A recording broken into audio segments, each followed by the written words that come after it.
Hi everyone, welcome to our video on attraction between molecules. This is in Unit 2, Section 3, Lesson 15, and this is the post-lab discussion.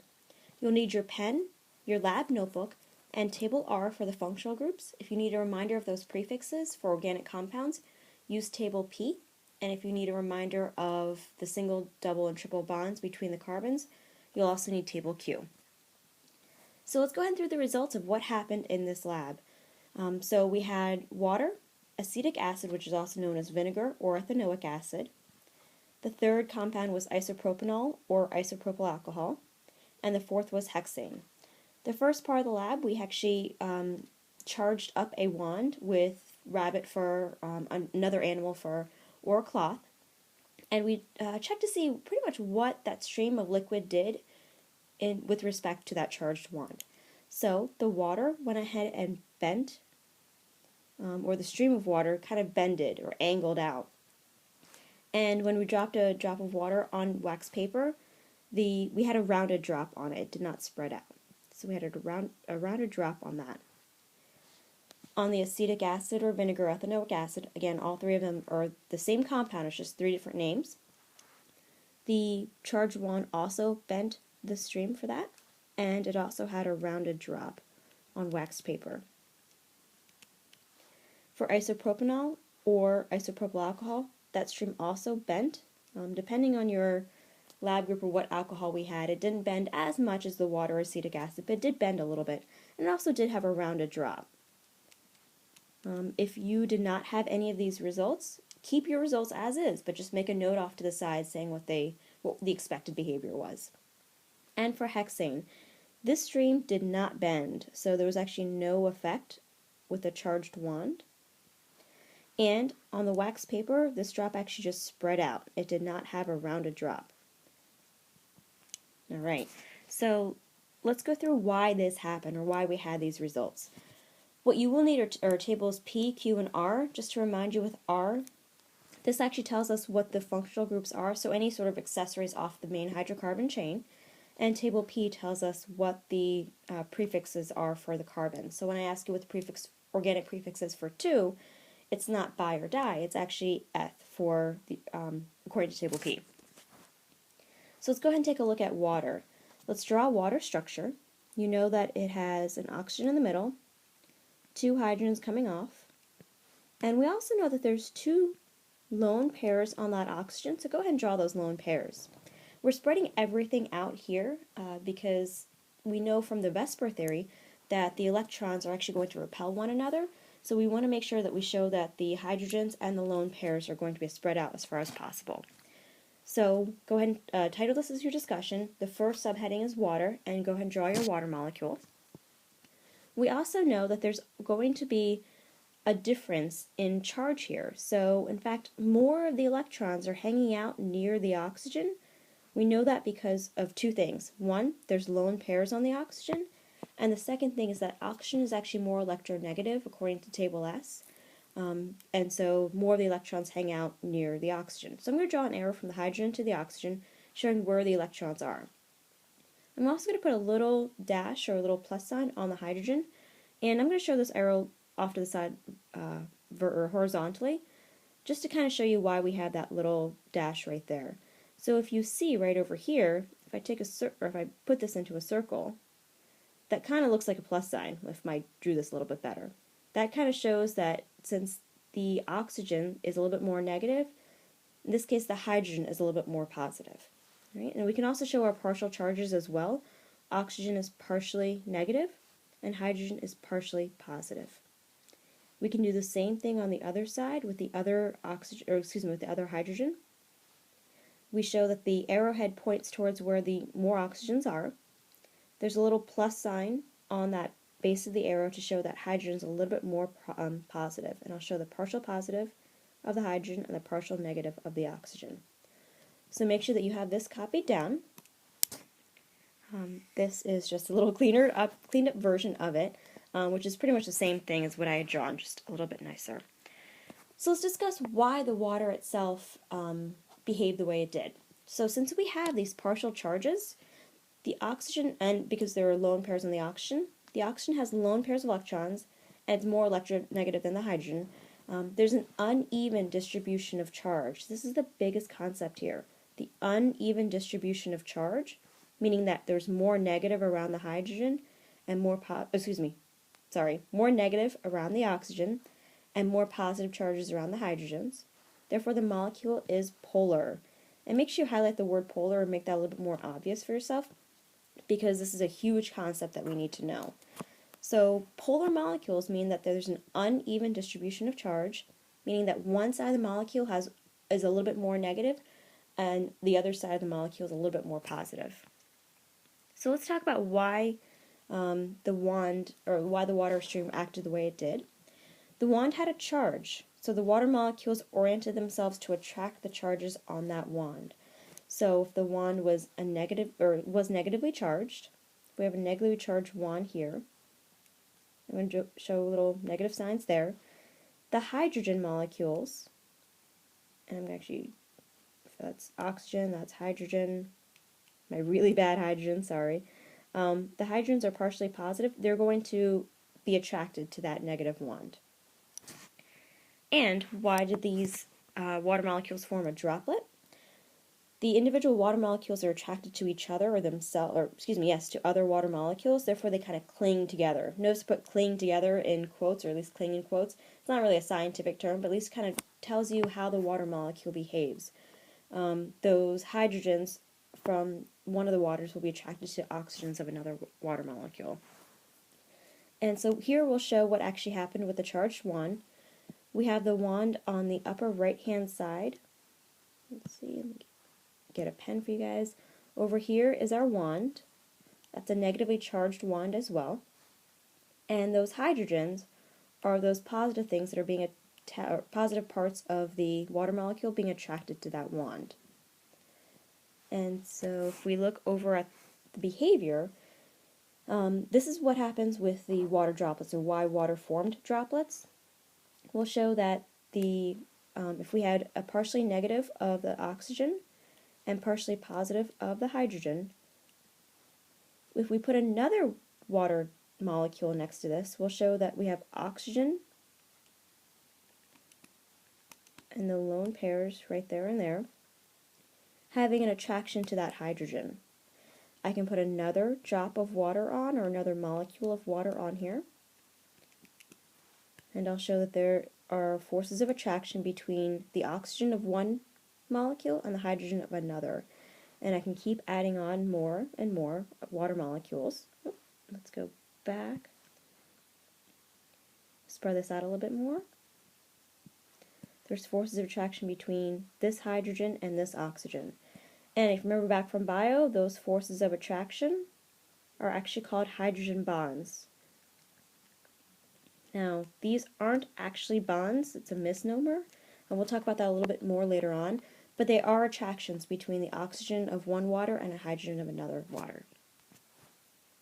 So let's go ahead and talk about vinegar, ethanoic acid, acetic acid, again, all the same thing. First, let's go ahead and draw the structure. I'm going to use the name ethanoic acid to help me. The first part, the prefix eth, tells me that there's 2 carbons. The AN tells me that those carbons are single bonded. And that oic acid, if I look at table R, that tells me it's an organic acid. So an organic acid has double bonded oxygen and an OH. And I'll go ahead and put the double bonded oxygen and the OH on the second carbon. You can put it on the first carbon if you like. And fill up the rest of the bonds for carbon with hydrogens. We can also show that oxygen has 2 lone pairs of electrons, and I'm spreading them out a little bit more just so you can see how the Vesper theory works. All right, so copy this down for vinegar, ethanoic acid, and acetic acid. This is another subheading. And we have a cleaner version right here. Again, it's the same thing. This one does not have the lone pairs, however, so we'll be adding in the lone pairs. And my lone pairs will be disappearing on me every time I change the screen, so I'll add them in as needed. Right. So if we look at this, there's more of a partial negative charge here on the oxygen and a partially positive on the carbon. And we can go ahead and draw that arrow as well that we had from before. The arrow head points to where the negative is, and the base of the arrow is more partially positive. Same thing over here.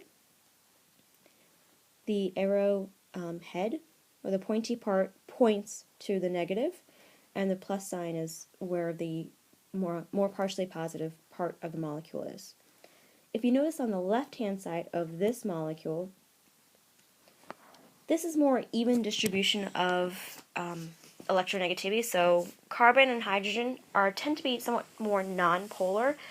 So vinegar actually has two ends of its molecule. One end tends to be more polar, the other end tends to be more nonpolar. So this tends to be our polar portion because there's uneven distribution of charge, and this is nonpolar. That nonpolar is really small though compared to that larger polar portion, especially with all those oxygens on there. Okay, so let's go ahead and describe this. Since oxygen has lone pairs of electrons and it's more electronegative than carbon, there's an uneven distribution of charge, therefore the molecule is polar. Just like we had for water, the wand has a charge, so the vinegar molecules oriented themselves to attract the charges of the wand, and the individual molecules are attracted to each other and therefore cling to one another, just like they did for the water molecules. So make sure all of this gets down in your discussion.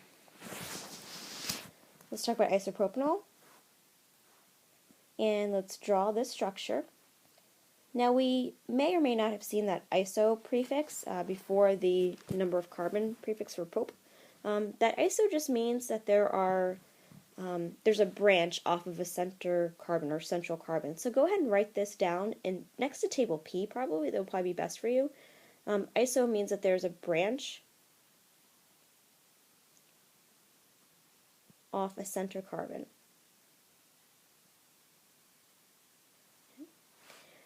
So we'll take a look at the next part, prop. Prop tells us that there are 3 carbon molecules.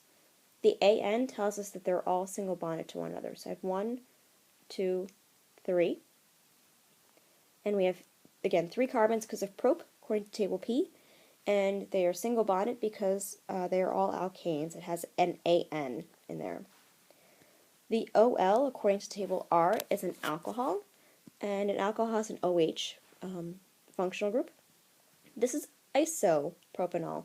So actually that OH will be off of a center carbon. So find the center carbon and put an OH there. And everything else has hydrogens coming off of it. Alright. Okay, good. Now we do have an OH, so go ahead and draw the lone pairs of electrons. For some reason my next lone pair isn't showing up, guys, sorry. We'll put it a little bit down further. And we'll draw the arrow just to show what the distribution of charge is. Since oxygen's more electronegative, more of the electrons are attracted to the oxygen. Carbon is therefore partially positive. Same thing with that hydrogen. So we'll show that as well. So oxygen's partially negative, the carbon is partially positive, and the hydrogen is partially positive. Just like with the vinegar, isopropanol has some nonpolar ends here and here, but it's still overall a polar molecule. Alright, so this is a cleaner version of what we had just drawn. Make sure you get this down as well. I'll draw those lone pairs. They're a little disproportionate, sorry. And same thing, since oxygen has a lone pair of electrons and is more electronegative than carbon, there's an uneven distribution of charge, therefore the molecule is polar. The wand had a charge, so the isopropanol molecules oriented themselves to attract the charges of the wand, and the individual molecules are attracted to each other and therefore cling together to form that drop on the wax paper. So even though you're repeating yourself, that's okay. Write these down. Write it down for each of the 3 molecules we've talked about so that it sticks into your memory. The next thing we had was hexane. So the prefix hex tells us that there's 6 carbons. The A and E tells us that they're all single bonded to one another. So hex came from table P. The A and E came from table Q. So let's draw the 6 carbon molecules. Again, they're all singly bonded. It's 1, 2, 3, 4, 5, and 6. And there's no functional groups, no other endings to this, so they're just going to be hydrogens all around. Don't be lazy. Make sure you draw all those hydrogens in, just like I am right now. Hopefully yours is a little neater than mine. And if you notice, there's no oxygens in here, or any other elements in here. Overall, this molecule has symmetry. There's no area that has more electrons than another, so there is an even distribution of charge. This is a non-polar molecule. All the other ones were polar molecules. So hexane actually did behave differently than any of the other molecules we've seen. This is, of course, a cleaner version of it. Since there are no lone pairs of electrons, and carbon and hydrogen have similar electronegativity values, there is an even distribution of charge. Therefore, the molecule is nonpolar.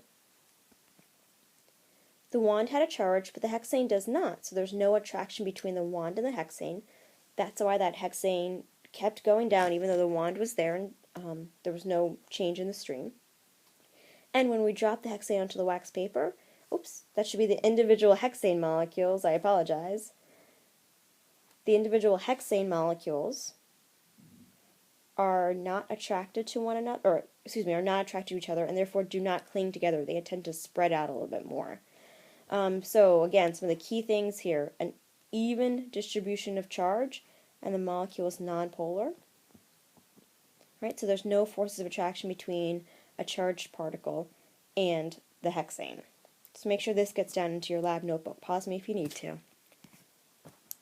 Alright, just to quickly summarize, we had polar molecules that tend to bend in the presence of a charged wand and formed a rounded drop. If there is the next little bullet, there's an uneven distribution of charge, those molecules are polar. If there is an even distribution of charge, the molecules are nonpolar. So these are the two basic things that we definitely need to make sure that we get out of this lab. And especially take a look at the molecules, draw out the molecules if you need to, add in lone pairs, and see what the distribution of charge is. See if one end is a little bit more negative versus another end. Hope you guys have a great day. Take care.